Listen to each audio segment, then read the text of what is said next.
I was always on the run,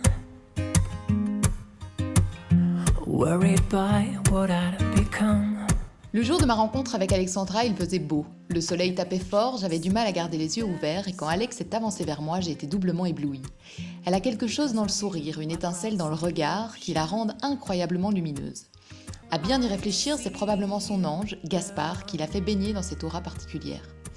Alexandra a vécu le pire, la perte d'un enfant. Gaspard avait 3 ans quand il est mort d'une maladie orpheline. Alexandra, son mari et leurs 2 enfants ont toujours refusé de voir ça comme une injustice ou comme une punition. La vie de Gaspard fut courte, bien trop courte, mais bien remplie. D'amour, de voyages à l'autre bout du monde, d'aventures en famille. Elle raconte l'histoire de Gaspard dans le livre Pas peur, qui m'a fait pleurer toutes les larmes de mon corps. Et elle a eu la gentillesse de me la raconter aussi. Bonjour Alexandra, merci de m'accueillir chez toi. Merci à toi. Alors, première chose évidemment, pourrais-tu te présenter pour les gens qui nous écoutent? Qui es-tu? De qui est composée ta famille? Qui est ton chéri? Qui sont tes enfants? Donc je suis Alexandra Van Lierde, je suis artiste peintre et écrivain. J'habite à Bruxelles après avoir vécu 10 ans aux Philippines, à Manille. On est revenu il y a quelques mois. Ma famille, j'ai une grande famille. J'ai 5 enfants, j'en ai 4 avec moi et 1 au ciel. Alors j'ai une grande fille, Sarah, qui a 13 ans. Mon fils la suit de près, il a 11 ans et demi. J'ai un petit ange qui aurait dû avoir 8 ans et qui nous a quittés quand il avait 3 ans. Et suite à son départ, on a reçu un beau cadeau d'avoir des petites jumelles qui ont aujourd'hui 4 ans. Est-ce que tu as toujours voulu avoir des enfants? Est-ce que pour toi c'était vraiment quelque chose qui était d'une importance folle quand tu étais jeune par exemple? Oui, moi j'ai toujours voulu avoir des enfants. Je suis quelqu'un de très passionné et j'ai envie de faire un maximum de choses dans ma vie. Je trouve que la maternité, ça fait partie des expériences à vivre. Je ne pensais pas que j'en aurais 5, donc ça c'est la vie qui nous a un petit peu surpris avec les 2 dernières. J'en avais déjà parlé quand j'étais plus jeune, que si je ne trouvais pas d'homme pour vivre avec moi et faire des enfants, ben, j'aurais un enfant toute seule. J'en parlais déjà à 20-21 ans, pour moi c'était une éventualité. Évidemment c'était plus facile de trouver l'homme qu'il fallait. Ah oui, d'ailleurs tu me demandais de présenter mon chéri dans la première question, j'ai oublié d'en parler. Je sais pas si c'est Mais il est bien là, il est bien là. Mais il est bien là, il est toujours là. Donc mon mari, voilà, ça va faire 20 ans qu'on est ensemble. On s'est rencontrés en l'an 2000, donc c'est facile pour l'anniversaire de pouvoir compter nos années. Et donc il est belgo-congolais, il est métis, il est super. La vie en couple, il y a des hauts et des bas, mais globalement, je pense que je suis tombée sur quelqu'un de bien. C'est un rock, c'est un homme qui a beaucoup de détermination, qui a la tête bien sur les épaules et qui se permet de rêver aussi. Donc voilà, et on a formé cette famille ensemble. Est-ce que tu te souviens de la première fois où vous vous êtes dit on y va, on se lance, on va faire un bébé? Oui, en fait, lui voulait commencer même avant qu'on se marie. Donc quelques mois avant le mariage, il m'a dit ça y est, arrête la pilule, on commence. Et moi, je le voyais pas du tout comme ça. J'avais encore envie de faire des choses autres que la maternité. Il est un peu plus âgé que moi aussi, mais donc j'ai dû un petit peu le faire patienter. Je l'ai fait quand même patienter 4 ans. Donc, un petit peu. Il revenait à la charge de temps en temps parce que lui vient d'une famille de 5. Il est le 4e d'une famille de 5. Peut-être le côté africain aussi, c'est le clan, de fonder quelque chose ensemble. Et je me souviens d'un jour où je lui ai dit bon allez, je crois que c'est bon, là j'avais fait un rêve en fait de mon premier accouchement. C'était une petite fille et je me suis réveillée dans mon lit de la beauté de ce rêve, du moment où on sortait le bébé. Et je me suis dit ça c'est peut-être un signe que je suis prête, parce qu'avant ça, soit je n'en rêvais pas, soit j'en rêvais, mais d'une manière un petit peu tordue, de la maternité, donc j'étais encore jeune. Et voilà, et donc après ce rêve, je lui en ai parlé, il a souri, il m'a dit on y va, on commence, et je suis tombée enceinte 1 mois après. Donc, voilà, tu n'as pas eu le temps de t'habituer à l'idée que c'était peut-être en route, c'était déjà en route, donc ça a été très très vite, et voilà, donc oui, ça c'était le moment où on s'est dit on y va, on fonce. Ta grossesse, ton accouchement, comment ça s'est passé? Alors, l'accouchement de ma fille, la grossesse s'est très bien passée. J'ai eu une belle grossesse. À l'époque, j'étais enseignante. J'ai pu continuer à travailler pratiquement jusqu'au bout. C'était super. Je me trouvais très belle enceinte. Je trouve que les femmes enceintes sont magnifiques. Et autant, moi, j'avais vraiment envie de montrer mes formes. J'achetais des trucs super moulants. Je recevais plein de compliments. Donc, c'était super. L'accouchement a été un petit peu chaotique parce que j'ai eu une préclampsie pour... Pour ma première, ce qui arrive en cas de première naissance, ce que j'ai un petit peu lu depuis, j'ai eu un syndrome HELP, donc c'est mon foie qui ne fonctionnait plus. Et c'était heureusement en fin de grossesse parce que la seule manière de remettre le foie en route, c'est de sortir le placenta. C'est en fait le placenta qui attaque le foie au lieu de nourrir l'enfant. Et donc quand je suis arrivée à l'hôpital, j'étais en très mauvais état. Ils ont fait les examens, ils ont tout de suite vu le problème et ils ont dit il faut tout de suite faire une césarienne. Alors que dans mon rêve, j'accouchais par voie basse, évidemment. Et je n'ai finalement jamais accouché par voie basse. Jamais? Non, il n'y a eu que des césariennes.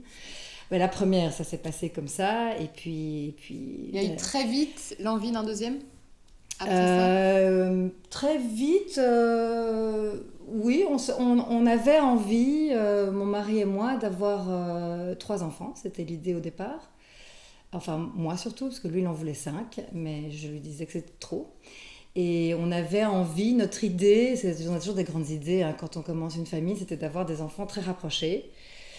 Pour que ce soit une bonne petite bande qui joue aux mêmes choses, qui plus tard sortent en boîte ensemble. Et voilà. Veillent l'un sur l'autre. Voilà. Donc on a mis en route assez vite le deuxième, qui est né 20 mois après l'aîné, notre fils Hugo. Et là aussi césarienne parce qu'il était un gros bébé. Il n'y avait pas 2 ans entre les 2 accouchements. On avait un peu mesuré sa tête avec la taille de mon bassin et ça se présentait pas super bien sur une cicatrice assez neuve parce qu'elle n'avait que 20 mois et donc voilà, on a attendu la date du terme mais ce bébé ne descendait pas du tout et mon gynécologue m'a dit il vaut mieux refaire une césarienne parce que si on essaye de le faire passer par voie basse, si la cicatrice explose, vous pourrez plus avoir d'enfant du tout après. Et ça va faire des gros dégâts. Donc on a un peu pesé le pour et le contre. J'ai fait mon deuil d'accouchement par voie basse parce que 2 égale 3. Quand on a eu 2 césariennes, on ne peut plus accoucher par voie basse. Ça a été un petit peu difficile, honnêtement, parce que je suis quelqu'un de très nature, assez bohème, et ce côté hyper médicalisé. Mais ça ne correspondait pas à ton imagination, à tes attentes. Non, je pensais vraiment, j'avais ce rêve que j'avais vraiment vécu, je pensais vraiment que je connaîtrais ça. Et quand on m'a dit, mon deuxième, on a attendu la date du terme et on m'a montré les calculs savants. Et donc voilà, on a pris la décision ensemble. Et en fait, c'était une très bonne décision parce que ça m'a permis d'avancer dans ma famille ensuite. Et mon petit garçon est né en pleine santé. Moi, je m'en suis remise assez vite aussi. Et en fait, ce qui compte, c'est d'être ensemble. Voilà. Mais bon, je peux comprendre que peut-être pour certaines de nos auditrices qui passeront par là, voilà, c'est pas si grave de ne pas accoucher par voie basse. C'est des choses qui arrivent. Ça fait partie un peu de cette idée, on a toujours des idées quand on tombe enceinte, effectivement quand on crée cette famille, ça ne se passe jamais exactement comme on l'a prévu. Non, ça se passe peu comme on l'a prévu, je pense, on fait de son mieux. Mais je pense que la vie, en général, on a nos rêves, on a envie de suivre un certain chemin, et puis parfois la vie nous oblige à prendre un tournant. Et bon, voilà, ça c'était un des premiers, finalement, petits tournants, hein, c'était pas si grave, hein, mais c'est vrai que j'ai dû un petit peu faire mon deuil de l'accouchement par voie naturelle. Et puis d'un autre côté, quand je vois les dégâts que ça a fait chez certaines copines, je me dis, finalement, c'est pas plus mal finalement d'avoir fait ça comme ça. Hein, on voit le positif dans tout. Donc voilà, et puis après, on est parti aux Philippines. C'est ça, 2009. J'allais te demander, tu étais où à ce moment-là? Donc tu as accouché les 2 premiers enfants en Belgique. Ici à Bruxelles, voilà. Et puis on avait envie de vivre à l'étranger depuis longtemps. Tous les deux, on avait envie, on adore la Belgique, mais on avait envie de voir le monde, d'explorer, de pouvoir se dire qu'on a vécu dans d'autres régions. On a tous les deux cherché du travail à l'étranger, et puis voilà, Mani est arrivée sur la table. On a fait quelques petites recherches et ça avait l'air d'être une chouette destination.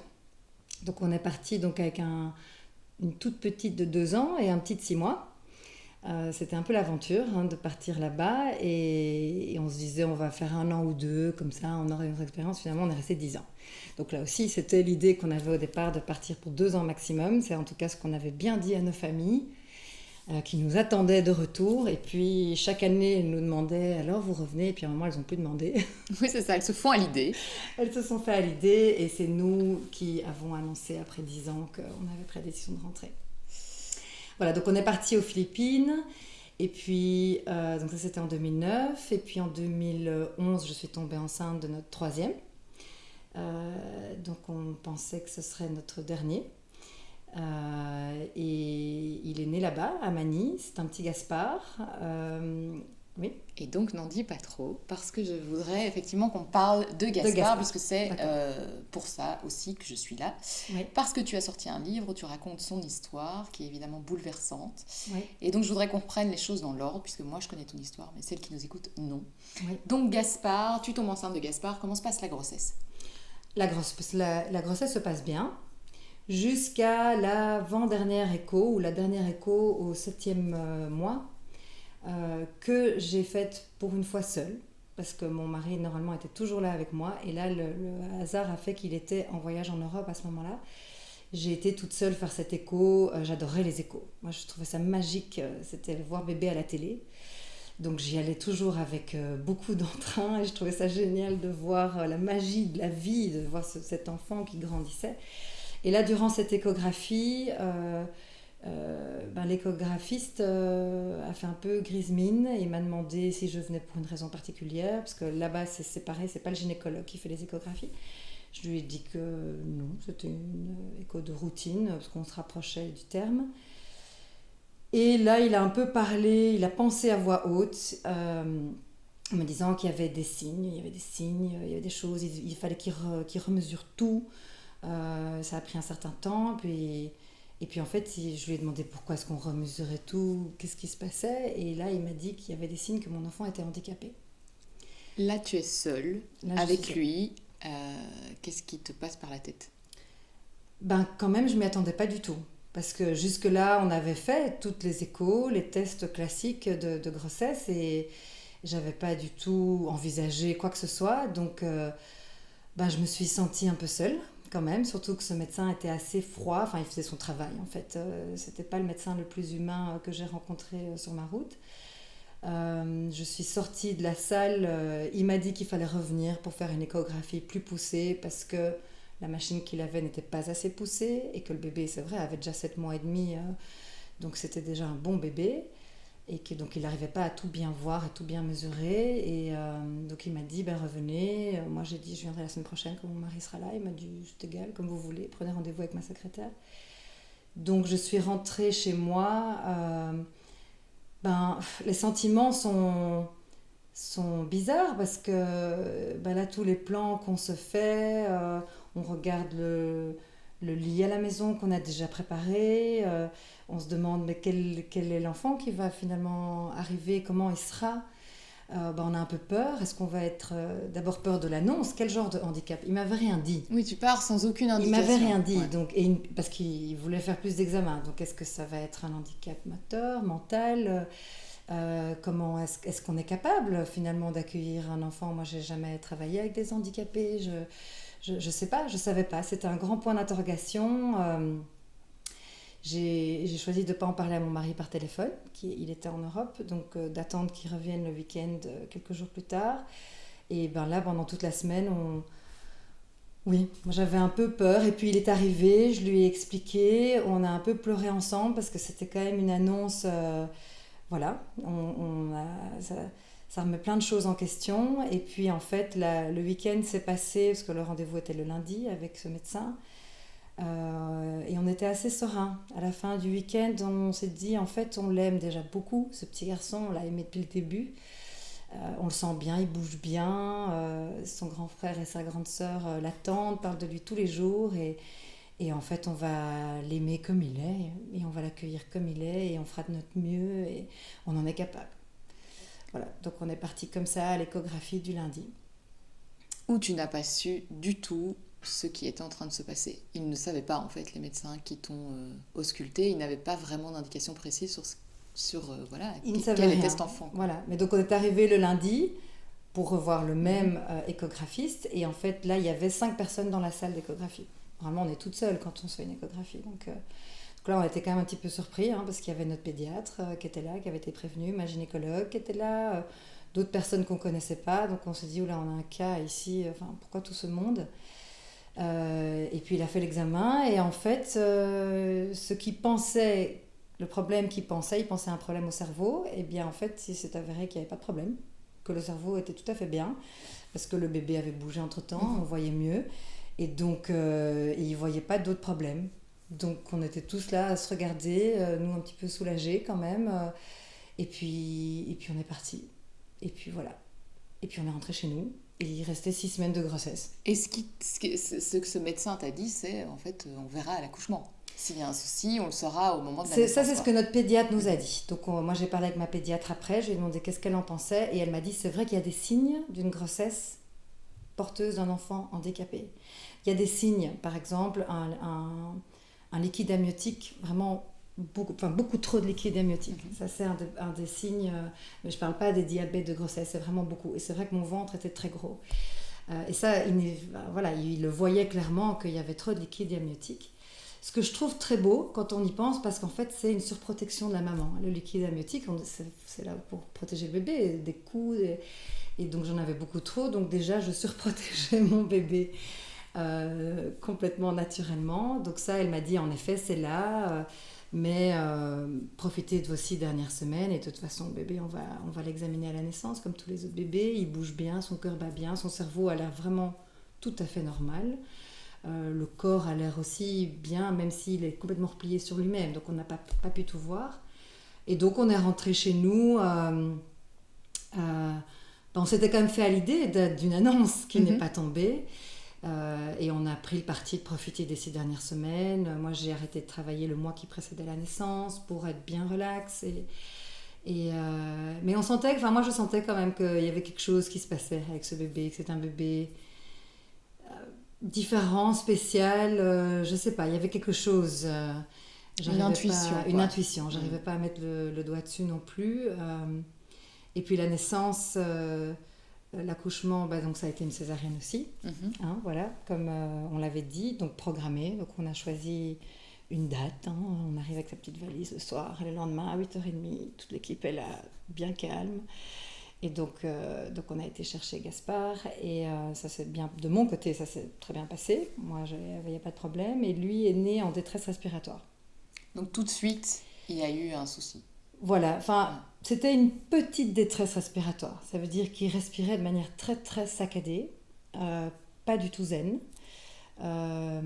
Donc ils ont d'abord observé, et puis au bout d'1 heure ou 2, ils ont dit qu'il fallait quand même lui donner de l'oxygène supplémentaire parce qu'il n'arrivait pas à trouver son rythme avec l'oxygène, et donc ils nous l'ont pris.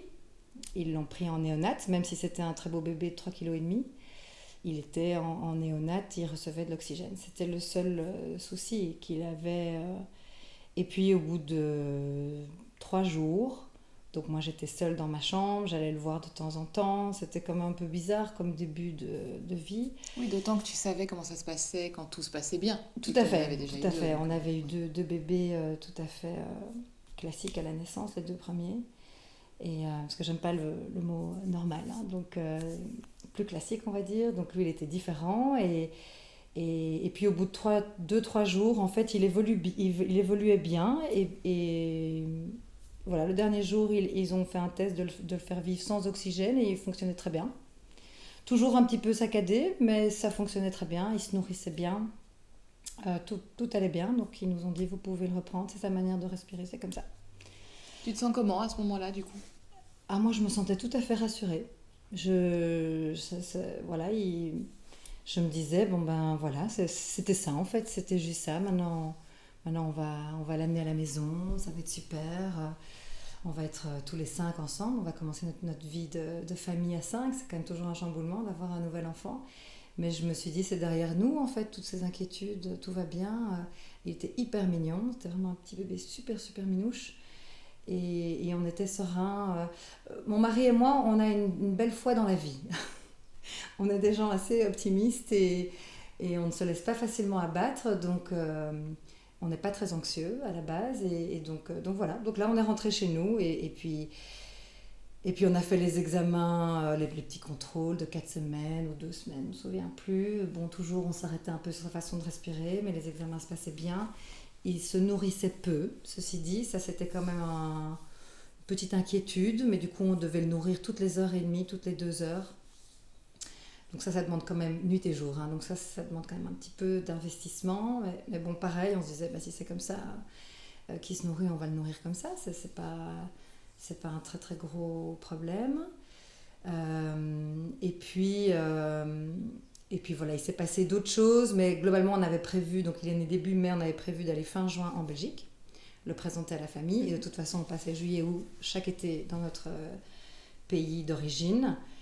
Et là, l'intuition, de nouveau, on s'est dit, on va quand même voir d'autres médecins en Belgique. Juste, voilà. On ne l'avait pas fait, c'est vrai qu'ils étaient nés en Belgique, les 2 premiers. Mais je pense que je ne l'aurais peut-être pas fait pour un enfant plus classique où tout se passe bien, où il mange normalement, tout ça. Et donc là, j'ai été voir notre pédiatre de famille, qui, elle, par contre, n'a pas du tout dit c'est sa façon de respirer, c'est normal. Enfin, c'est normal, c'est comme ça qu'il est. Oui, parce qu'à Mani, c'est ce qu'on t'a dit. Quand toi, Voilà. tu as dit, j'ai l'impression qu'il y a quelque chose, ça tire, on voit ses côtes. Ouais, on voyait vraiment. On t'a un peu renvoyé dans les cordes en disant, écoutez, madame, arrêtez de vous inquiéter. Tout à fait, tout à fait. En fait, je pense qu'ils ne savaient pas du tout. Même s'il y a des bons hôpitaux à Mani, ici, le cas de Gaspard, je vais y arriver parce que l'introduction est longue, Bien sûr. était trop exceptionnel pour qu'il reconnaisse quoi que ce soit. Et comme finalement il vivait bien avec nous, avec sa manière de respirer, avec des toutes petites tétées, mais finalement voilà, on n'allait pas en faire un big deal, quoi. Et par contre, notre pédiatre, je m'attendais vraiment à ce qu'elle dise la même chose, je l'espérais vraiment. Et là, ça m'aurait rassurée. Non, elle n'a pas dit ça. Elle a tout de suite, déjà, elle a tiqué sur sa taille à la naissance. Il mesurait 44 cm à la naissance, qui est vraiment en dessous de la norme, bien en dessous. Alors qu'on a tous les deux des bonnes tailles. Mon mari, il fait 1m98 en plus, donc lui, il est particulièrement grand, et nos autres enfants sont nés très grands. On a une famille de grands plutôt, et donc 44 cm. Nous, on avait tiqué à la naissance, mais pareil, à Magny, ils nous ont dit, mais parfois ils grandissent plus tard. Oui, et il avait un bon poids. Et c'est vrai qu'on focus toujours sur le poids. Voilà, il avait un bon poids, tout à fait. Et elle, par contre, les 44 cm, elle a vraiment tiqué. Elle m'a dit, ça c'est quand même, vous êtes sûr? Je dis oui, on leur a demandé de remesurer. Ça c'est une première chose. Et puis elle l'a examiné. Elle m'a dit qu'il y avait presque une absence de cou. Donc pour pouvoir voir le tirage qu'on voyait au niveau de sa poitrine, elle a vraiment dû soulever son menton parce qu'elle voulait voir si le tirage se faisait aussi au niveau de la gorge. Et elle m'a dit, il n'a pas beaucoup de cou, votre petit garçon. Moi, je n'avais jamais vraiment remarqué. Et personne ne me l'avait dit non plus. Mais c'est vrai, en fait, maintenant que je le voyais à côté d'elle, je me disais, c'est vrai, en fait, il a vraiment une petite tête bien dans les épaules. Et il fallait tirer son menton vers le haut pour voir que le tirage était bien là, en effet, au niveau du cou. Et puis d'autres choses qu'elle a vues, mais elle ne m'a rien dit. Mais par contre, elle m'a envoyé faire des examens dans une clinique, des examens poussés. Des examens, on a fait des échographies de tous ses organes, on a fait des radios de tous ses os, sauf la tête. Ça a pris beaucoup de temps et d'énergie, c'était pas facile parce que moi je savais pas très bien pourquoi on était là. Elle était prudente. Elle s'avançait pas non plus. Non, mais bon, elle avait mis sur le papier soupçon de dysplasie osseuse. Une dysplasie osseuse, c'est un dysfonctionnement au niveau du squelette. Donc voilà, donc ils ont vérifié tout ça. Ça a quand même pris 1 journée et demie d'examen, parce qu'on a dû passer en radiologie, en pulmologie, en tout. On a même vérifié son cœur. Et puis là, on nous a dit que, vu le cas, de nouveau, on ne savait toujours rien, c'était bien qu'on nous mette en contact avec un professeur en génétique de l'UCL. Bon, de nouveau, on fait confiance, on suit ce qu'on nous dit, mais voilà. Donc là, on passe c'est une autre vitesse. On va à l'UCL, on retrouve un professeur, quelqu'un vraiment de spécialisé dans les maladies osseuses du nouveau-né. Et donc, on a rendez-vous avec lui.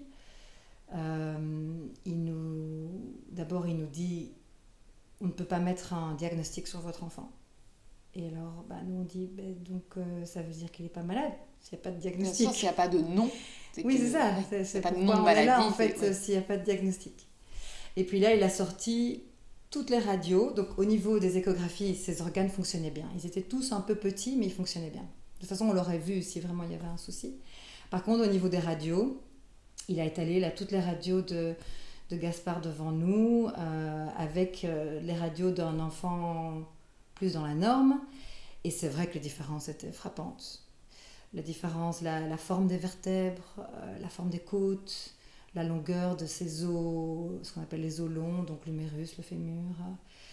Mais bon, c'était surtout au niveau du thorax où en effet ses côtes étaient beaucoup trop plates, elles étaient beaucoup trop serrées, les vertèbres étaient terminées en ailes de papillon, comme il disait. Je trouve ça très joli, très poétique. Mais voilà, là c'est vrai qu'on voyait en fait qu'il était différent des autres enfants. Mais il ne savait pas mettre de diagnostic, du coup il nous a demandé si il pouvait envoyer le dossier à l'hôpital Necker à Paris. Et on a dit oui. Et puis là on est rentré de ce rendez-vous avec ce professeur. Là on s'est rendu compte que notre enfant était vraiment pas comme les autres. Qu'est-ce que ça impliquait pour le futur? Il était incapable de nous dire, vu qu'il ne savait pas ce qu'il avait. Donc on ne pouvait pas dire, il va grandir comme ça, son handicap ce sera ça, il faudra faire ça. Impossible de se projeter, Impossible. D'envisager l'avenir. Impossible. Et pour le moment, ça se passait bien avec Gaspard. C'était un petit garçon adorable en plus, qui pleurait très peu, qui était extrêmement doux. Et donc voilà, on avait vu noir sur blanc que ses os étaient différents. Est-ce que ça allait avoir un impact sur sa vie, d'abord à lui, avant la nôtre? Voilà, c'est l'inconnu en fait. C'est l'inconnu, c'est pas facile de repartir, de reprendre une vie normale. Justement, vous êtes reparti à ce moment-là. Est-ce que vous avez envisagé de rester en Belgique en vous disant ça serait peut-être plus simple en fait justement au niveau de la médecine? En fait là on commençait notre séjour en Belgique. On reste, en Belgique, en France, en Europe, on reste toujours 6 semaines. Là on était dans les 2 premières semaines. Donc on était au tout début de nos vacances en famille, donc on avait le temps quand même de penser au retour. Et en fait notre vie a repris ici, on voyait les copains, la famille, on en parlait un petit peu avec eux, mais sans en dire tellement plus parce qu'on ne savait pas quoi annoncer non plus. Et puis on n'avait pas envie que notre enfant soit vu comme un enfant malade, donc on ne faisait pas du tout que parler de ça. On avait envie de continuer à vivre vraiment bien.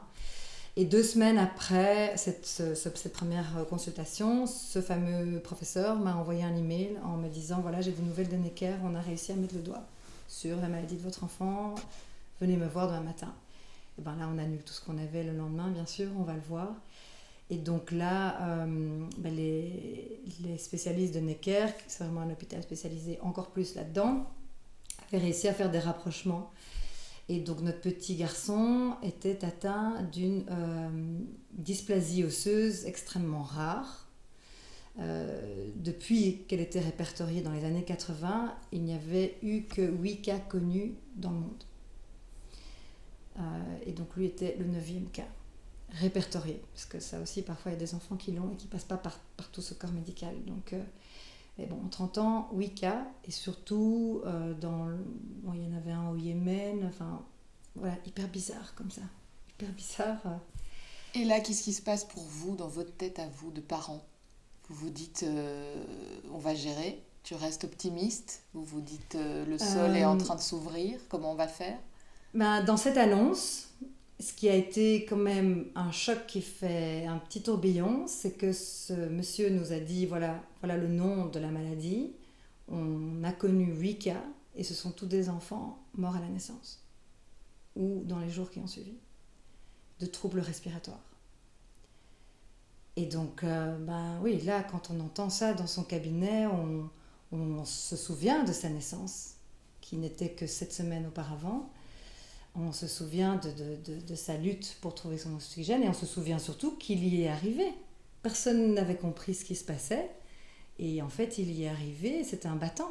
C'était vraiment un battant, c'est ça que moi je me suis dit, mais Donc c'est un miraculé en fait. Donc il a réussi à passer ce stade de la naissance. C'était assez extraordinaire. Moi je me suis dit, c'est un garçon hors du commun, quoi. C'est un garçon hors du commun. Tous les autres enfants qui avaient le même cas que lui, hyper rare, malheureusement ils n'y sont pas arrivés, mais lui il y est arrivé. Donc oui, moi j'ai été je me suis sentie gonflée comme ça de fierté, de me dire que voilà, c'est un petit garçon vaillant, courageux, qui s'est battu et maintenant il est avec nous, il a envie de vivre avec nous et quand on lui demandait qu'est-ce qui va se passer après, de nouveau c'était le grand point d'interrogation parce qu'en fait il ne savait pas. Il ne savait pas comment il allait grandir, on ne savait pas si un jour il pourrait marcher, si même tenir sa tête. Il y a eu toutes ces inconnues parce qu'on n'avait aucun cas de référence. Donc là, on est parti avec notre petit dans la voiture. Et là, on s'est dit, ça a mis quand même, on en a beaucoup reparlé, on en a parlé jusqu'au bout, c'est de vivre au jour le jour. Voilà, aujourd'hui est une bonne journée, par exemple, ce jour-là, Gaspard était en forme. On va voir comment il évolue, on va se réjouir de tout ce qu'il sait faire et puis on verra bien. Et ils nous ont aussi dit qu'en fait c'était mieux de vivre aux Philippines. Par rapport à ta question, est-ce qu'on s'est posé la question parce que finalement il n'y avait pas de traitement pour lui. Il n'y avait rien à faire vraiment concrètement. Donc vivre en Belgique pour les médecins, finalement, c'est pas comme si on nous dit qu'il faut faire un lourd traitement, aller chez l'hôpital tous les mois. Là, c'était, oui, vivez avec lui, voyez un petit peu comment ça avance. Mais il va y avoir d'autres souffrances pulmonaires. Là, en 2 mois, il y en avait quand même eu une, mais une petite. Et aux Philippines, c'est un climat tropical. Il n'y a pas de chute de température comme en Belgique. Il fait en moyenne 30 degrés toute l'année. Tu tombes moins souvent malade, des petites choses qui traînent.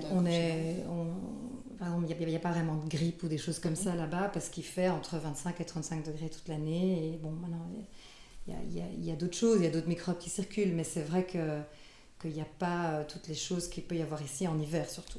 Rien qui risquait en tout cas de directement l'impacter au niveau pulmonaire. Moins qu'ici, voilà. Mais finalement il y a eu, et je pense qu'il y a dans toutes les régions du monde, mais moins qu'ici. Donc ils nous ont dit, si vous pensez qu'il y a des bons hôpitaux là-bas, allez-y, parce qu'ici ça va être difficile pour lui le premier hiver, et puis on était déjà au mois d'août, donc l'automne arrivait. Donc on est rentré, et puis en effet, la saison des pluies finalement, aux Philippines est la saison des microbes. Et on est arrivé en saison des pluies, parce que la saison des pluies c'est de juin à novembre, et il a été fort malade. En fait, toute notre vie avec Gaspard a été rythmée par ces moments de paix et de joie et de vie, et des moments de grosses crises pulmonaires où on devait au début on allait à l'hôpital, et puis en fait on s'est rendu compte que ce qu'il faisait à l'hôpital on pouvait le faire nous-mêmes. Il y avait des massages, il y avait des petits médicaments pour asthmatiques, il y avait plein de choses qu'on pouvait faire nous-mêmes. Et donc on est devenus un petit peu ces infirmiers. Mais ce n'était pas au quotidien, contrairement à d'autres maladies chez l'enfant. Ici, c'était vraiment par petites crises qui duraient 1 semaine, et puis il s'en remettait toujours. Pendant 1 semaine, il fallait vraiment être autour de lui, l'aider, on lui faisait des massages, etc. Et il s'en sortait, et puis là on repartait pour 3 semaines, 6 semaines où il était bien, il commençait à attraper des trucs. Maintenant, par contre, au niveau, donc ça c'était problème pulmonaire, et au niveau moteur, il avait quand même un gros retard. En fait, il n'a jamais grandi, il est resté tout petit. C'était vraiment un petit poucet sous notre épaule. Mais ça aussi on ne savait pas, on voyait qu'il ne grandissait pas, mais on se disait ça va venir, c'est parce qu'il est pas mal malade, ça va venir après. Et les médecins ne pouvaient pas t'aider parce qu'ils ne savaient pas non plus? Non, personne ne savait, et tout le monde disait qu'il se débrouillait quand même bien et qu'il avait l'air heureux, et c'est vrai qu'il avait l'air vraiment heureux. Il rayonnait beaucoup, et tous les médecins qu'on a vus, tous les kinés qui sont venus, les infirmiers, tombait un peu sous le charme de ce petit bonhomme qui, quand il n'était pas malade, était vraiment une âme et un compagnon absolument extraordinaire. Il avait des yeux gris, verts, bleus qui nous pénétraient comme ça. Il était avide de nous écouter, il aimait la musique. Mais par contre, c'est vrai que voilà, il grandissait pas et ça c'était quand même un petit peu inquiétant de nouveau pour lui parce qu'on se disait quand on grandit on est plus fort aussi. C'est pas juste, on n'avait pas d'ambition qu'il devienne un grand athlète, mais ne fût-ce que grandir pour se fortifier. Et ça, non, il ne grandissait pas. Donc, par contre, il s'est quand même fortifié un petit peu. Il a été moins malade dans la deuxième, troisième année de sa vie. Et puis à la fin, je crois que c'était trop difficile pour lui. Mais donc voilà, on a eu beaucoup d'interrogations aussi parce qu'il n'arrivait pas à porter sa tête, alors qu'un enfant classique, à 3 mois, il tient sa tête là quand on est dans les bras. Et lui, ça n'arrivait pas et c'est arrivé finalement à 9 ou 10 mois, alors qu'on s'y attendait, je ne vais pas dire plus, parce qu'on s'attendait toujours à tout avec Gaspard, mais on disait, ben voilà, on va le porter toute notre vie et on avait beaucoup de moments câlins, évidemment, parce que c'est un enfant qui était beaucoup dans les bras, contrairement aux autres qui, dès qu'il marche à 4 pattes, vous Il échappent. s'enfuit, oui. Lui, il aimait les câlins, il aimait se blottir contre nous, et son grand frère et sa grande sœur aussi en profitaient bien. Hein. C'est chouette d'avoir un petit enfant comme ça, si câlin. Et vers 9-10 mois, il a quand même relevé sa tête de grands efforts. C'était un moment super émouvant. Il était sur le ventre et puis là, et pouf, c'est retombé. Et il a relevé sa tête comme ça 2-3 fois, puis il était essoufflé. Donc je lui dis, ok, c'est bon, on reprend. Et donc là, on s'est rendu compte qu'allez, quand même, il y avait quand même la colonne vertébrale qui marchait un petit peu. Et il a réussi à faire quelques pas. Il a réussi un an plus tard, plus ou moins, à faire 4-5 pas. C'est tout ce qu'il savait faire. Il n'a pas réussi à faire plus, mais il a réussi à se mettre assis assez facilement. Enfin, à partir du moment où il tenait sa tête, les mois qui ont suivi, il a quand même réussi à se mettre assis. Ça a quand même bien changé sa vie. C'était chouette pour lui de pouvoir s'asseoir sur le tapis, de pouvoir s'asseoir à table. On avait acheté une chaise dans laquelle on a mis plein de coussins pour que sa tête quand même dépasse. Et là, il était bien dans son environnement. Et puis très vite, il aimait dessiner. En fait, ses mains et sa tête se développaient normalement. Donc il avait des belles mains. Et puis il était un garçon très intelligent, un petit garçon intelligent. Donc dès qu'il était assis, il aimait être stimulé comme tous les autres enfants de son âge. Et alors, un jour, il a décidé qu'il voulait marcher du haut de cette toute petite gambette, et il a attrapé, on avait un petit tabouret en plastique qu'il a attrapé et il s'est un peu couché dessus et hop, il a poussé ce tabouret sur le carrelage et ça glissait et il était super content de sa trouvaille. Et c'est vrai que il était tellement heureux et nous on s'est dit on va essayer d'avancer dans cette idée-là. Donc on a fait faire une petite tribune pour lui, une toute petite tribune de 35 cm de haut, pour qu'il puisse s'appuyer sur quelque chose et quand même bouger ses jambes qui bougeaient, hein, quand même tout fonctionnait bien au niveau nerveux. Et donc ça, il était très content parce qu'alors avec sa petite tribune, il pouvait quand même nous suivre dans la maison, aller où il voulait, de nouveau pas faire un marathon mais être indépendant. Et on l'a même mis à l'école. À cet âge-là, les petites écoles maternelles, en fait le pré-gardiennat à 1 an et demi, c'était juste le matin. Et nous on s'est dit, allez, ça va lui plaire, quoi. C'est vrai que c'est une prise de risque quelque part, qui sont en interaction avec d'autres personnes, mais c'est que 3 heures par jour. Oui. C'est que 3 heures par jour, et il était tellement heureux d'avoir des petits copains de son âge qui le choyaient. Les enfants de son âge étaient vraiment super mignons avec lui, parce que moi ça me faisait un peu peur. Ils sont grands, les enfants de 18 mois, hein. C'était des grands par rapport à lui. Vraiment une bonne tête, c'est pas une tête et demie de plus, et puis surtout très fort, bien sur leurs jambes. Et lui, du haut de ses 60 cm ou 55 cm, là, c'était... Et en fait, ça s'est super bien passé.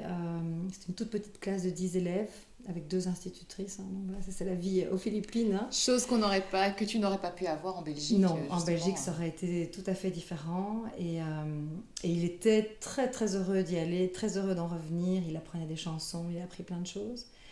Et l'institutrice me disait... que pour elle, c'était un cadeau dans sa classe d'avoir un petit bonhomme comme ça, parce que il développait l'empathie naturellement, parce qu'on dit toujours qu'il faut enseigner l'empathie aux enfants, que c'est vraiment une valeur que nous devons tous avoir pour nous futurs adultes. Et il me disait, avec Gaspard, dans la classe, les enfants l'aiment tellement et se rendent compte de sa fragilité qu'ils l'entourent, ils l'aident, ils tiennent ses mains quand il danse parce que sinon il tombe. Il y avait plein de petits gestes naturels qui se faisaient entre eux, c'était assez incroyable. Alors moi, elle me racontait ça, évidemment, j'avais vraiment à l'œil parce que moi, je pensais qu'ils allaient plutôt être violents avec lui et au contraire. Au contraire, il y avait vraiment de l'amour naturel chez tous ces petits-enfants d'1 an et demi, 2 ans. Ça, c'était très beau. Ce qui est formidable avec votre façon de faire, c'est que vous n'avez pas arrêté votre vie pour vous occuper de Gaspard. Vous avez continué, par exemple, à voyager avec lui. Tout à fait. Ouais. Donc on a tout continué du mieux possible, le plus normalement possible. En fait, on avait vraiment envie qu'ils vivent avec nous à 100%, qu'ils n'aient pas l'impression qu'ils freinent la famille, parce que c'est peut-être quelque chose qui se passe et dans certaines familles où il y a un enfant différent, que l'enfant grandit après et se rend compte qu'à cause de lui ou à cause d'elle, on n'a pas pu faire ça. Parce que nous, on se voyait vraiment vivre longtemps avec lui. On n'a jamais envisagé qu'il nous quitterait. C'était vraiment... et donc, oui, donc on s'est dit, on va l'intégrer dans notre famille existante, évidemment, et on va faire plein de choses avec lui, quand il allait bien quand même. Là, quand il était en souffrance respiratoire, bon là, tout le monde était au ralenti. C'est vraiment un diapason dans une famille d'avoir un enfant différent, parce que c'est vrai qu'on se met à son rythme, mais dans les moments où il est en bonne santé, où tout va bien, là on croque la vie à pleines dents, quoi. On se dit ok, on y va, on fonce. On a beaucoup voyagé avec lui. On a été au Cambodge, en Thaïlande, en Nouvelle-Zélande, sur toutes les îles philippines. Bon, il y a 7100 îles aux Philippines, on ne les a quand même pas toutes faites, mais on en a quand même fait pas mal. Parce qu'à chaque fois, en fait, il était tellement heureux de nous avoir juste pour lui, tous les 4 avec lui. Parce que c'est vrai que les voyages, toi tu voyages aussi beaucoup, c'est des moments où il n'y a pas de distraction. On est juste ensemble, c'est l'aventure, c'est l'exploration, c'est des moments de famille où tout le monde est heureux en général. Et c'est pas comme quand on est à la maison où on a l'ordinateur, on a la machine à laver, où on est un petit peu éparpillé. Là, c'est vraiment ensemble. En Nouvelle-Zélande, on a fait du camping-car. On dormait tous les 5 dans ce petit camping-car. C'était magnifique, c'était super. Et Gaspard, il nous suivait partout dans un sac à dos. Donc on avait un sac à dos qui avait servi à sa sœur et à son frère avant lui. C'est le même en fait. Lui, il l'a gardé juste plus longtemps. Et ça lui permettait de tous les trekkings qu'on faisait, toutes les visites. Hop, il était sur notre dos. Alors il me racontait des petites choses dans l'oreille. Il jouait dans mes cheveux. Parfois, il s'endormait, je sentais son souffle. C'était chouette, c'était vraiment... Donc oui, on a toujours tout fait. Et à chaque fois, en croisant les doigts, que tout se passe bien, évidemment. Et ça n'a pas toujours été le cas. Non. Je pense notamment à votre voyage au Cambodge. Oui. Où là, son état de santé s'est dégradé. Voilà, tout à fait. Donc à chaque fois qu'on voyageait, on touchait du bois pour que sa période saine continue, en tout cas le temps du voyage. Et puis on est parti au Cambodge. Ça, c'était un des premiers grands voyages parce qu'il n'avait pas encore 1 an, donc il était encore petit et fragile. Et il est tombé malade et on a fait ce qu'on faisait toujours à la maison, qui marchait très bien. Mais sauf que là, ça n'a pas fonctionné. Donc le microbe qu'il avait eu était plus fort et on était à Siem Reap, donc dans le nord du Cambodge. On s'est rendu compte que ça n'allait pas, ça empirait. Il toussait de plus en plus fort, le bruit de la toux était de plus en plus impressionnant. Il vomissait le lait qu'on lui donnait, il ne le gardait pas parce qu'il avait des glaires en fait. Donc il régurgitait tout et donc on a demandé à voir un médecin qui nous a prescrit des antibiotiques. C'était ça qu'on voulait en fait. En général, on ne lui donnait pas d'antibiotiques, il n'en avait pas besoin. Mais là, il en fallait parce que le reste, les aérosols, les massages ne suffisaient pas. Et les antibiotiques que ce médecin nous a donnés n'ont pas marché. Donc les heures continuaient, son état vraiment empirait. Et on s'est rendu compte qu'il n'y avait pas, contrairement à Manille, il n'y avait pas d'hôpital en fait, à Siem Reap. Vraiment pas du tout. Donc on s'est dit ok, on va aller à la capitale, on va aller à Phnom Penh, qui était à 500 km de là. Et en fait, même à Phnom Penh, il n'y avait rien de bien non plus. Donc je me souviens, c'était Noël, à ce moment-là, j'étais sur l'ordi en train de lire les sites des ambassades, quand on est malade, qu'est-ce qu'ils conseillent. Et, euh, et en fait, ils conseillent tous de partir, de quitter le pays, parce que les soins de santé sont hyper mauvais. Au Cambodge, en fait, j'avais même vu un graphe de la qualité des soins de santé dans le monde, et le Cambodge était tout en bas avec le Malawi, enfin, alors qu'on était en Asie du Sud-Est, qui pour moi est quand même plus développée.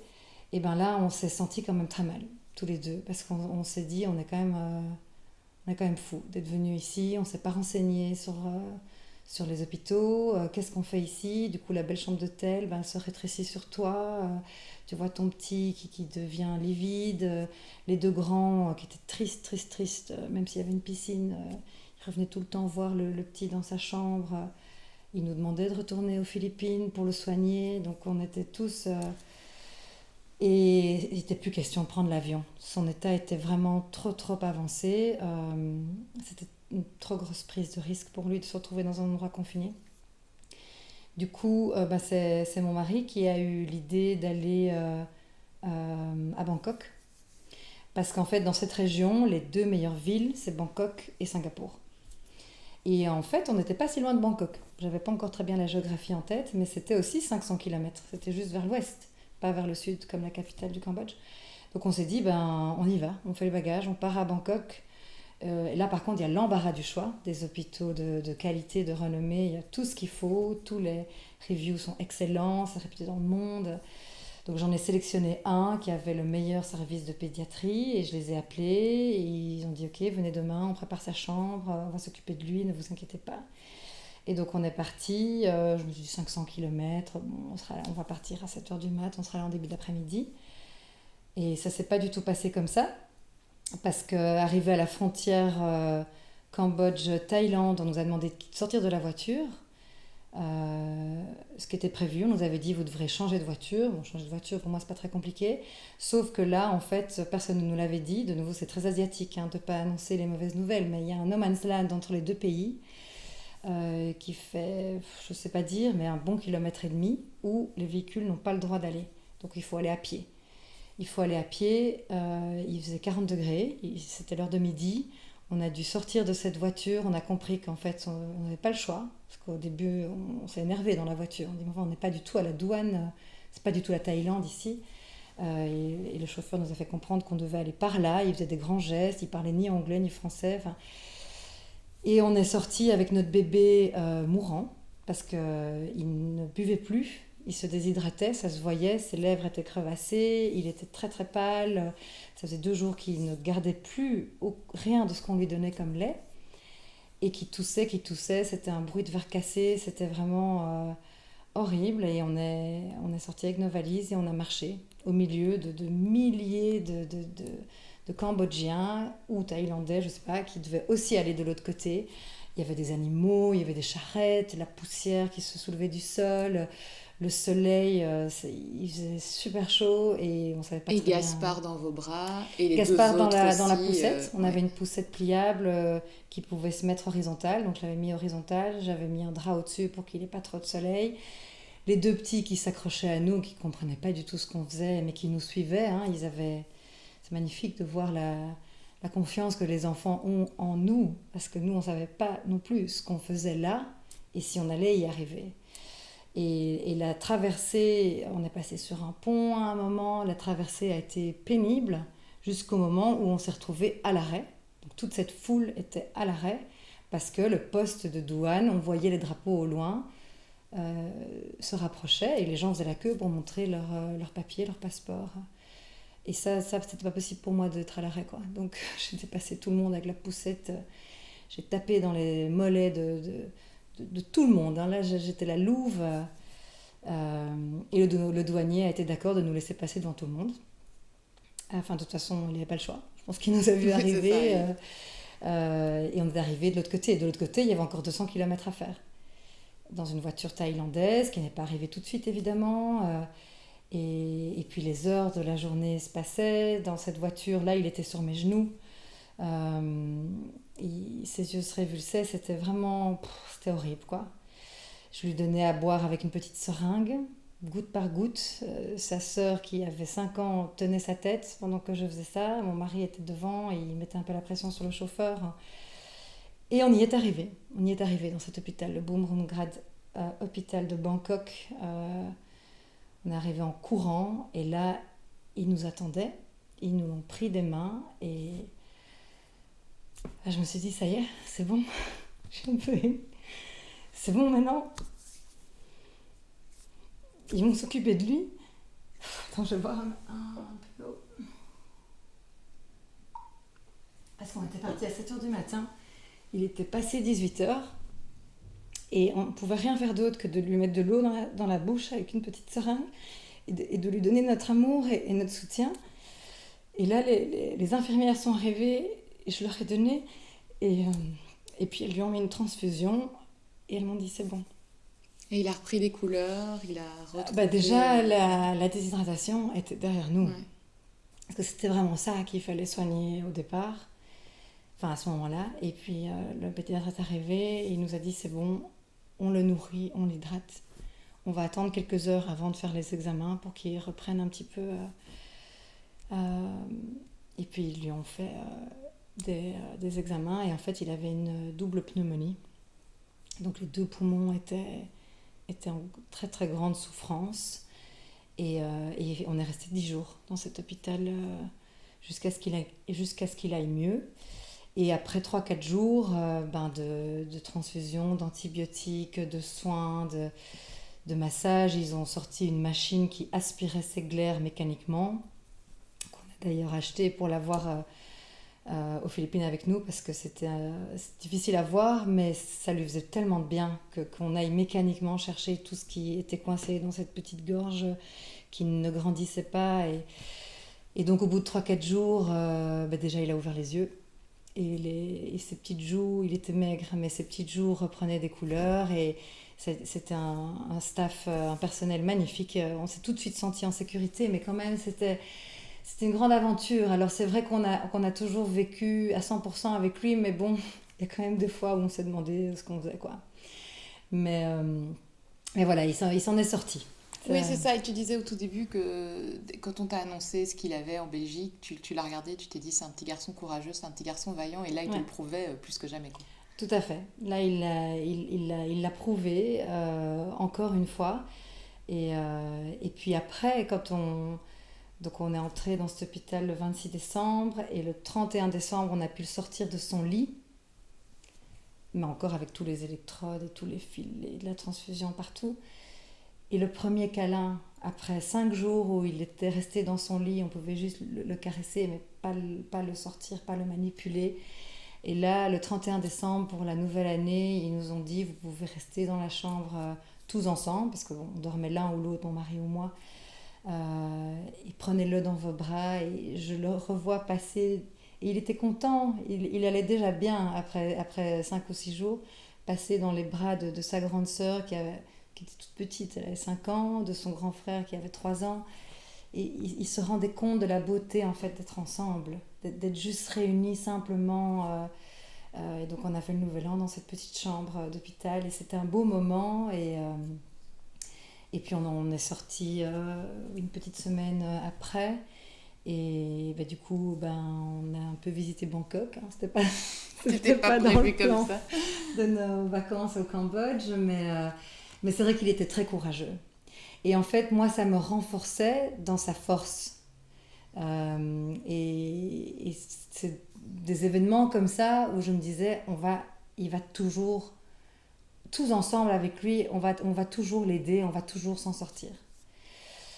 Et voilà, donc on a eu plein d'autres aventures, on a continué à voyager, on lui a donné des petits cours de natation, même à la maison, en le tenant bien sûr, mais il aimait beaucoup être dans l'eau, donc et qu'il ait la vie la plus normale possible, et je pense qu'il était très reconnaissant de ça.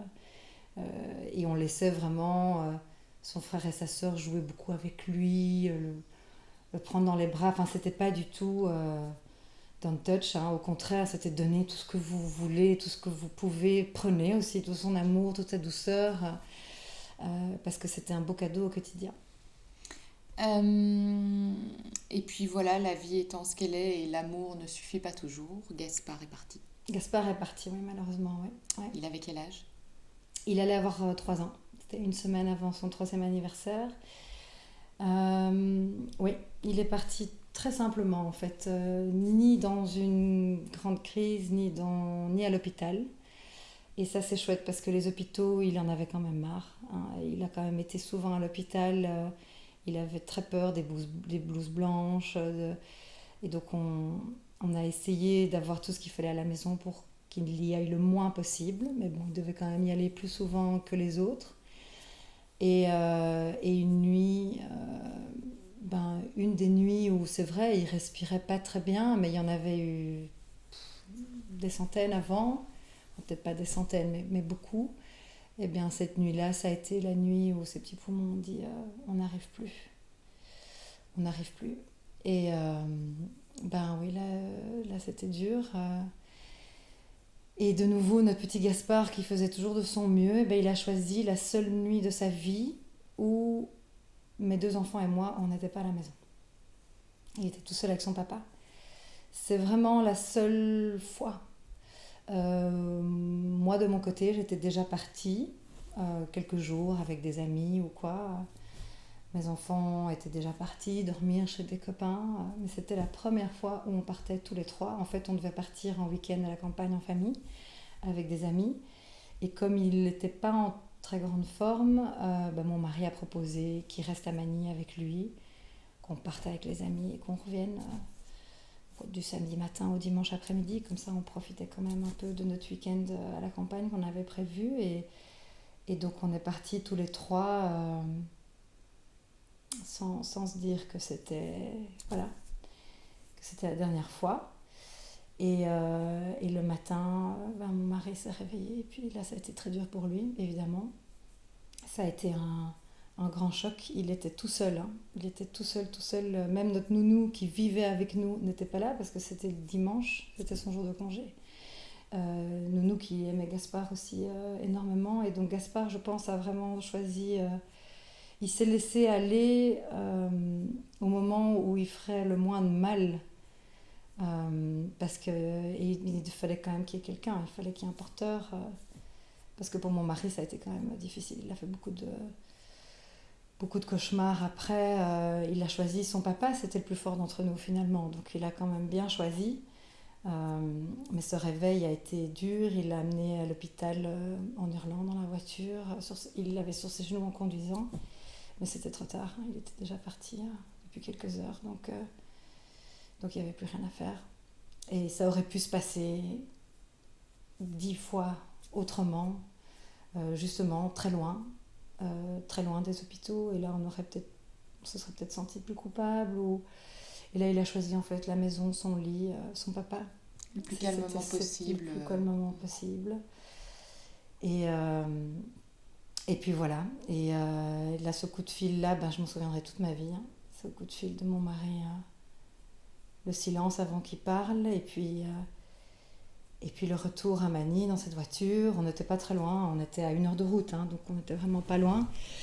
Et puis tout ce qui a suivi, parce que moi et mon mari, et en fait nous tous, on ne pensait pas qu'il nous quitterait. On ne pensait vraiment pas, vu tout ce qu'il avait fait et déjà vécu, et toutes les crises qu'il avait réussi à dépasser avec nous, avec la science, avec la médecine, avec tout notre amour, on se sentait super fort.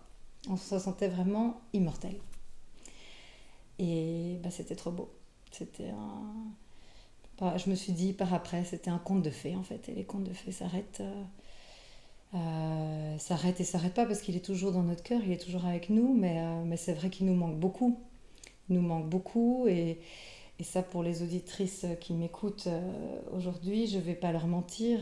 Si elles ont perdu un enfant, c'est la pire chose qui peut arriver. Il n'y a rien qui peut le remplacer, même si dans sa grande générosité, Gaspard, c'est comme ça qu'on le voit, quelques semaines après son départ, je suis tombée enceinte en fait. Je suis tombée enceinte de jumelles, de 2 petites filles en pleine santé qui ont aujourd'hui 4 ans. Et ça c'était quand même assez incroyable. Et donc ces petites filles ont ramené beaucoup de joie dans notre famille. Il y a eu quand même ça n'a duré que 11 mois finalement, entre le départ de Gaspard et la naissance des jumelles. Il y a eu ces 11 mois très noirs pour nous quatre, hein, pour tous les quatre. On ne voulait plus rester à la maison. Mes enfants trouvaient n'importe quelle excuse pour être en dehors de la maison. Mon mari aussi. Moi, j'étais en dépression. J'ai fait ma grossesse dans mon lit. Et puis ces deux petites filles sont arrivées. Et bien voilà, ça c'est la vie qui te fait redémarrer. Elles ont apporté tout leur bonheur. Et puis toutes les occupations aussi, ça occupe des jumelles. On n'avait plus vraiment le temps de penser. On n'avait plus le temps de pleurer. Il fallait les nourrir, il fallait s'émerveiller. Elles sont super. Donc, mais elles n'ont pas remplacé leur grand frère. Pas du tout. Elles ont ajouté des choses dans notre famille. Elles ont ajouté beaucoup d'amour. Hein. On s'est agrandi. Donc j'ai mes deux grands là qui ont 7 ans et demi et 9 ans de plus qu'elles. Et mes deux petites. Et puis au milieu, on a notre trait d'union qui est notre petit ange. De cette famille avec quand même 9 ans d'écart entre l'aîné et le dernier et les dernières. Je te disais au début, on voulait faire nos enfants très rapprochés pour qu'ils aient les mêmes intérêts. Ben voilà, maintenant moi j'ai une ado qui est à l'école secondaire et j'ai des petites jumelles en première maternelle. Donc là, c'est raté. Et tu t'étais dit, pas 5 enfants. Et je m'étais dit non, c'est trop. Et puis en fait, j'en ai 5. Donc voilà, et la vie a repris et notre famille est une belle famille, je pense, assez hors du commun, parce qu'on a cette étoile au-dessus de nous qui nous a déjà protégés à d'autres moments. Et voilà. Et donc Gaspard, beaucoup de gens m'ont dit avec le temps ça ira, parce que j'ai reçu énormément, on a tous reçu énormément de messages, de gestes, d'affection, d'amour quand Gaspard nous a quittés. De gens qui l'ont connu, mais aussi de gens qui ne l'ont pas connu. C'est vrai que ça nous a beaucoup émus, beaucoup émus, et je relis souvent tous ces messages que j'ai reçus par email, par carte. Je me souviens de tous les gestes aussi physiques et d'entraide. Par exemple, on a fait 2 messes d'enterrement, on en a fait une à Manille, et puis on a dû revenir en Belgique parce qu'il est enterré ici, à Bruxelles, parce que c'est quand même là qu'on se voyait vivre sur le long terme. Et on a fait la messe d'enterrement à l'abbaye de la Cambre, où on s'était mariés, qui est une grande abbaye, je ne sais pas si tu connais, oui, à Ixelles, c'est magnifique. Beau, ouais. C'est magnifique. Et quand je te dis que le soutien de tous ces gens qui, pour la plupart, ne l'avaient pas connu, parce qu'il n'a pas habité en Belgique, il n'y avait que notre famille qui le connaissait, et les amis très proches, mais c'est donc un petit groupe de personnes. Et bien quand je suis montée pour faire mon petit mot d'accueil et parce que j'étais arrivée bien avant avec le petit cercueil là devant, j'avais envie de me recueillir et je regardais pas, j'entendais les gens qui arrivaient mais j'avais pas envie de les voir. Et quand je me suis retournée, que j'ai levé les yeux avec le micro devant moi, j'ai vu que l'abbaye de la Cambre était remplie jusqu'à la porte au fond. Et tout le monde était habillé en blanc ou en couleur pastel, c'est ça qu'on avait demandé, des couleurs d'enfants. C'était magnifique, quoi. C'était magnifique de voir le soutien qu'on recevait. 90% des gens ne l'avaient pas connu, mais avaient vibré avec son histoire et voulaient surtout nous témoigner leur soutien. C'était un jour de semaine, donc tous ces gens avaient dû prendre congé. Enfin, je ne m'y attendais vraiment pas du tout et ça m'a porté. C'était un moment où on a été portés tous les deux. Hein. Mon mari était aussi ému de voir ça. Et dans les messages qu'on a reçus, il y en a beaucoup qui nous ont dit, qui avaient perdu un être cher, qui nous ont dit le temps va vous aider, et soyez patient, qu'est-ce qu'on veut dire d'autre de toute façon dans cette douleur. Et ce que je peux dire par rapport à ça, c'est que c'est vrai que le temps aide. Donc si je sais qu'il y a d'autres personnes qui vivent ce qu'on a vécu, de perdre un enfant de façon brutale, mais le temps ne te fait pas oublier, malheureusement. Donc ça, ne te fait pas oublier le départ. La vie de Gaspard, bien sûr, on ne l'oubliera jamais, mais le départ, la séparation. Par contre, le temps te permet de vivre de nouveaux moments de bonheur. Et c'est ça en fait qui est assez incroyable, c'est que quand ça se passe, on a l'impression que tout s'effondre, qu'on n'arrivera jamais à se redresser, que la vie est une espèce de grand marécage dont on ne sortira jamais. Et il faut passer cette étape-là et laisser l'opportunité à cette vie, à ce temps de te faire encore sourire. On se surprend à rire, alors qu'au fond de soi, on a cette peine immense. Mais ça fait du bien de rire, ça fait du bien d'être entouré. Et puis nous, on a la chance d'avoir d'autres enfants aussi qui nous permettent de continuer à vivre la maternité et la paternité. Donc voilà, laisser autant l'opportunité de nous montrer que ça en vaut encore la peine, parce que ça en vaut la peine. Qu'est-ce qui t'a appris sur toi en tant que maman, Gaspard ? Qu'est-ce qu'il m'a appris ? Il m'a appris beaucoup de choses. Il m'a appris à ne pas courir derrière la perfection. Parce que quand on a un petit enfant différent, en fait, on se réjouit de chaque progrès et on ne pense plus à la perfection parce qu'on sait qu'il va être différent. Donc on a ses attentes, on met ses attentes autrement. Ne pas courir derrière la perfection et s'accepter comme on est et se réjouir de ce qu'on est en fait, se réjouir du côté unique de chacun. Et je pense, j'espère en tout cas que mes autres enfants en profiteront. Parce que j'essaye de ne pas leur mettre la pression, de les laisser être ce qu'ils veulent être, même s'ils sont encore jeunes, mais de les laisser vivre et de les laisser être uniques aussi, même si ils n'ont pas de handicap ou ils ne sont pas différents comme leur petit frère l'était. Et l'empathie, évidemment, de se dire, en fait, alors il y a l'empathie vis-à-vis des personnes différentes, ça c'est sûr que maintenant je les regarde autrement, et en fait je me rends compte qu'on est tous différents, et on a tous peut-être une blessure ou quelque chose en nous qui n'est pas toujours visible à l'œil nu, donc être doux avec les autres et être doux avec soi-même, parce que chacun porte ses secrets, porte ses différences. Chez Gaspard, elle était visible, et chez d'autres, en fait, elle est peut-être cachée, mais donc de garder cette empathie, de se mettre dans la peau des autres. Oui, ça, c'est vraiment quelque chose que mon petit garçon Oui, c'est quelque chose qui m'a appris et j'essaye de l'appliquer au quotidien. Merci Alexandra pour toutes ces confidences. Merci à toi. Je conseille à toutes celles qui nous ont écoutées pour mieux connaître Gaspard, pour mieux connaître votre histoire, d'acheter ton livre qui s'appelle Pas peur, et que tu as écrit justement pour que Gaspard continue à vivre. Continue à vivre et continue à inspirer.